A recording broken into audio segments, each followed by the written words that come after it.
Comme le disait Sénèque, « Aime-toi toi-même, car tout découle de là ». Ces mots puissants vont guider notre exploration aujourd'hui, car ils résonnent avec une vérité intemporelle. Être sa propre priorité n'est pas un luxe, mais une nécessité. Imaginez un monde où chacun de nous, guidé par la clarté et la sagesse des stoïciens, fait de soi-même une priorité. Un monde où l'amour de soi, le respect de ses propres valeurs et besoins ne sont pas des options, mais des impératifs. C'est dans cet esprit que nous allons dérouler le tapis de notre discussion aujourd'hui. Nous allons explorer 4 domaines clés de la vie où l'application de cette philosophie stoïcienne peut transformer radicalement notre existence. Nous parlerons d'amour, de travail, de finances et de relations familiales.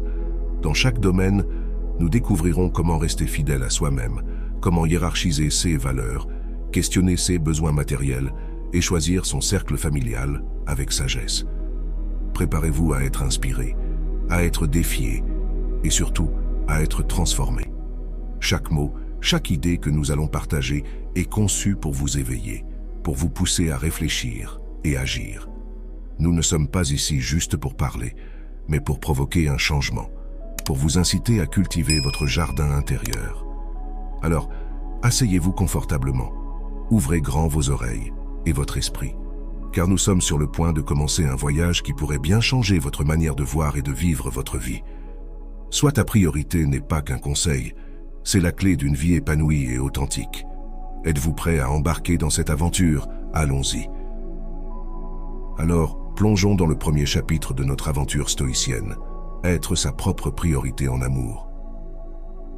Imaginez un amour où vous êtes non seulement un partenaire, mais aussi un pilier de votre propre bonheur. Marc Aurèle, l'empereur philosophe, nous enseigne une leçon cruciale. Restez fidèle à soi-même dans le choix d'un partenaire. Cela signifie choisir quelqu'un qui résonne non seulement avec votre cœur, mais aussi avec vos valeurs les plus profondes. Visualisez cela. Vous rencontrez quelqu'un. Vos cœurs battent à l'unisson, mais est-ce suffisant? Marc Aurèle nous incite à regarder au-delà. Est-ce que cette personne vous encourage à être votre meilleur moi? Respecte-t-elle vos principes? C'est là que l'amour et la sagesse se rencontrent. Ne vous contentez pas de moins. Votre cœur mérite un partenaire qui est non seulement votre amoureux, mais aussi votre allié dans la vie. Et maintenant, écoutons Sénèque le jeune. Cultivez l'amour de soi pour mieux aimer les autres, dit-il. Cela peut sembler contre-intuitif, mais c'est profondément vrai. Comment pouvez-vous offrir de l'amour si votre propre réservoir est vide? Commencez par vous aimer, vous respecter, vous valoriser. C'est le fondement sur lequel vous pouvez construire un amour qui non seulement dure, mais s'épanouit. Mais comment y parvenir? Voici quelques exercices pratiques pour renforcer l'estime de soi en couple. Premièrement, pratiquez la gratitude mutuelle. Chaque jour, partagez avec votre partenaire une chose que vous appréciez chez vous-même et chez l'autre. Cela renforce la reconnaissance et l'appréciation mutuelle. Deuxièmement, fixez des objectifs personnels et soutenez-vous mutuellement pour les atteindre. Cela crée un environnement où l'autonomie et le soutien coexistent harmonieusement. Enfin, n'oubliez pas la communication. Parlez ouvertement de vos besoins, de vos limites, de vos espoirs. Une communication honnête est le pont qui relie l'amour de soi à l'amour pour l'autre. Elle permet une compréhension profonde et une connexion authentique. Être sa propre priorité en amour, c'est choisir un partenaire aligné avec vos valeurs, cultiver l'amour de soi et pratiquer des exercices qui renforcent l'estime de soi en couple. C'est un voyage magnifique, parfois difficile, mais incroyablement gratifiant. Vous n'êtes pas juste en train de construire une relation, vous êtes en train de sculpter une œuvre d'art où deux âmes s'épanouissent ensemble tout en restant fidèles à elles-mêmes. Restez avec nous, car le voyage ne fait que commencer. Dans le prochain chapitre, nous explorerons comment être sa propre priorité au travail. Préparez-vous à découvrir des conseils stoïciens pour une vie professionnelle équilibrée et épanouissante. Maintenant, tournons notre regard vers un domaine tout aussi crucial, le travail. Dans ce monde trépidant, où le travail peut facilement nous submerger, comment rester fidèle à soi-même? Posidonius, un stoïcien éclairé, nous offre une clé. Hiérarchiser ses valeurs avant celles de l'entreprise. Cela ne signifie pas ignorer les objectifs de votre travail, mais plutôt les aligner avec vos principes personnels. Imaginez un lieu de travail où vos valeurs ne sont pas seulement respectées, mais célébrées, où chaque projet, chaque tâche résonne avec ceux que vous chérissez le plus. Cela commence par vous. Identifiez ceux qui comptent vraiment pour vous. Est-ce la créativité, l'intégrité, la collaboration? Une fois ces valeurs définies, intégrez-les dans votre travail quotidien. Faites de vos valeurs non pas un arrière-plan, mais le tableau sur lequel vous peignez votre carrière. Passons à Épictète, un autre sage stoïcien, qui nous enseigne l'art de dire non aux demandes déraisonnables. Cela demande du courage, mais c'est essentiel pour préserver votre intégrité et votre bien-être. Lorsque vous êtes confronté à une demande qui va à l'encontre de vos valeurs ou de votre équilibre, respirez profondément et rappelez-vous que dire non est un acte de respect envers vous-même. C'est affirmer que votre temps, votre énergie et vos compétences sont précieux. Mais comment maintenir cet équilibre délicat entre vie privée et professionnelle? Voici quelques conseils pratiques. Tout d'abord, établissez des limites claires. Quand le travail se termine, laissez-le derrière vous. Créez un rituel pour marquer la fin de votre journée de travail, que ce soit une promenade, de la méditation ou simplement éteindre votre ordinateur. Ensuite, priorisez votre temps. Apprenez à distinguer l'urgent de l'important. Concentrez-vous sur ceux qui apportent de la valeur à votre vie et à votre carrière. Enfin, n'oubliez pas de vous accorder du temps pour vous. Que ce soit pour une passion, pour l'exercice ou simplement pour être avec vos proches, ces moments sont essentiels. Ils rechargent vos batteries, nourrissent votre créativité et vous aident à revenir au travail avec une énergie renouvelée. Être sa propre priorité au travail, c'est aligner vos tâches avec vos valeurs personnelles, apprendre à dire non avec assurance et équilibrer habilement votre vie professionnelle et privée.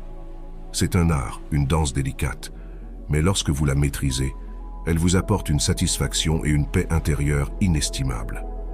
Restez avec nous, car notre voyage stoïcien continue. Dans le prochain chapitre, nous aborderons comment être sa propre priorité financièrement.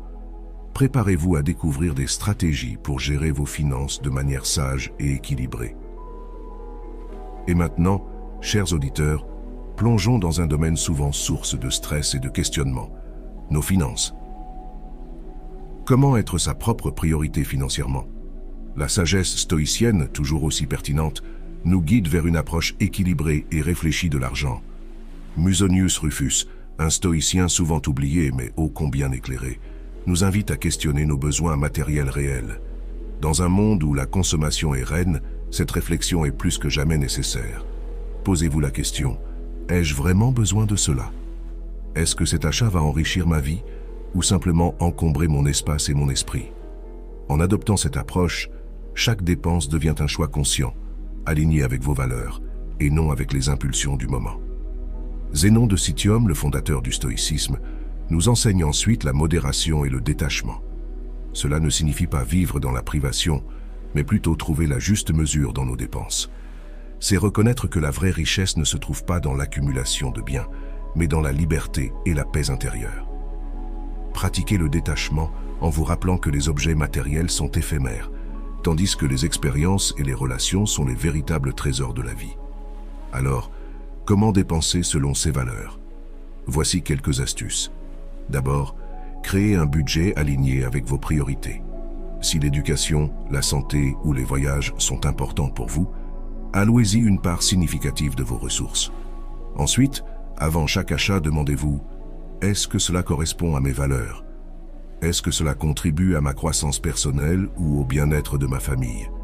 De plus, n'oubliez pas d'investir en vous-même. Que ce soit par l'éducation, la santé ou des loisirs enrichissants, ces dépenses sont un investissement dans votre bien-être et votre avenir. Et enfin, pratiquez la générosité.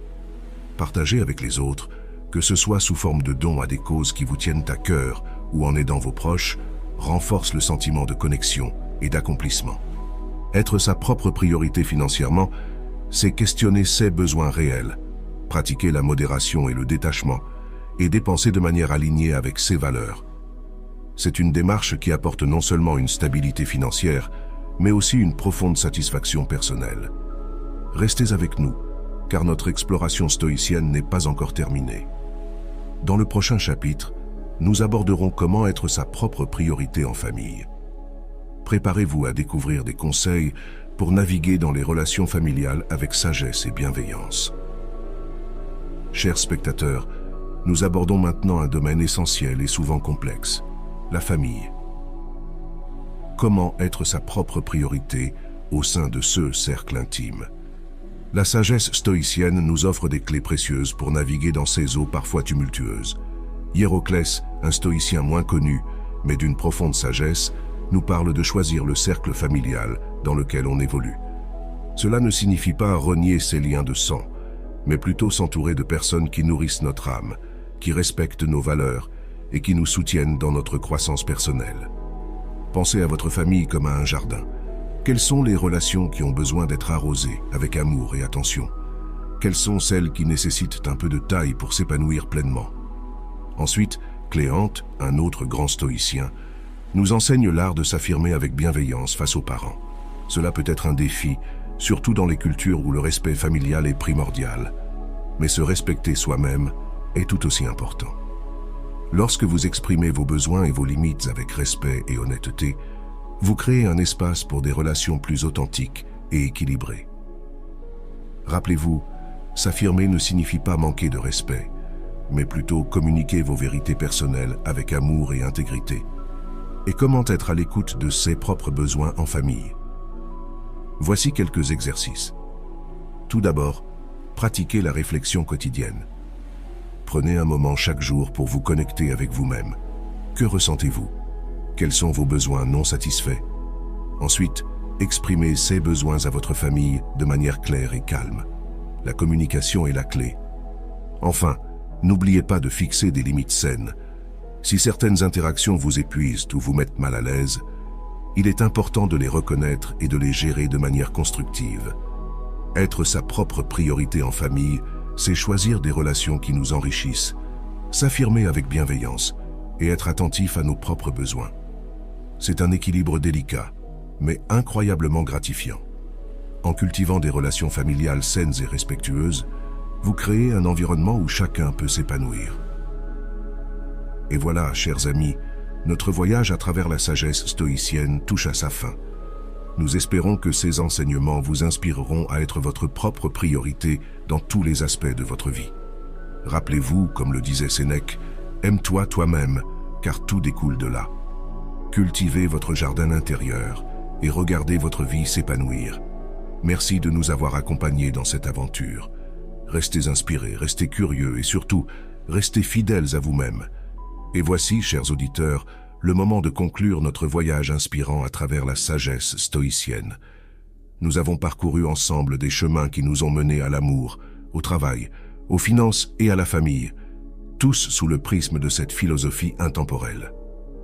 Mais avant de nous quitter, laissons Sénèque, ce grand penseur stoïcien, nous offrir une dernière perle de sagesse. Non pas pour la vie, mais pour l'école, nous apprenons. Ces mots résonnent avec une puissance particulière. Ils nous rappellent que la vie n'est pas un lieu où l'on arrive avec toutes les réponses, mais plutôt une école où l'on apprend, grandit et évolue continuellement. Maintenant, je vous lance un appel vibrant. Cultivez votre jardin intérieur. Imaginez votre esprit comme un jardin luxuriant, où chaque pensée, chaque action est une graine que vous plantez. Certaines de ces graines fleuriront en magnifiques fleurs de sagesse, d'autres en arbres robustes de force intérieure. Arrosez ce jardin avec l'amour de soi. Nourrissez-le avec des actions alignées sur vos valeurs et regardez-le s'épanouir en une existence riche et épanouissante. Rappelez-vous, chaque jour est une opportunité pour apprendre, pour grandir, pour être plus en phase avec qui vous êtes vraiment. Les leçons du stoïcisme ne sont pas de simples mots, mais des outils puissants pour forger une vie de sens et de sérénité. Embrassez ces enseignements, intégrez-les dans votre quotidien et observez comment votre vie se transforme. Enfin, je vous invite à partager ce voyage. Parlez de ces enseignements à vos amis, à votre famille, à vos collègues. La sagesse est encore plus puissante lorsqu'elle est partagée. Et n'oubliez pas de revenir vers nous pour plus d'inspiration, de réflexion et de découverte. Merci d'avoir été avec nous dans cette aventure stoïcienne. Continuez à chercher, à questionner, à grandir. Et par-dessus tout, continuez à être votre propre priorité. Car comme nous l'avons appris, tout découle de là. Restez inspirés, restez brillants, et jusqu'à notre prochaine rencontre, prenez soin de vous et de votre jardin intérieur.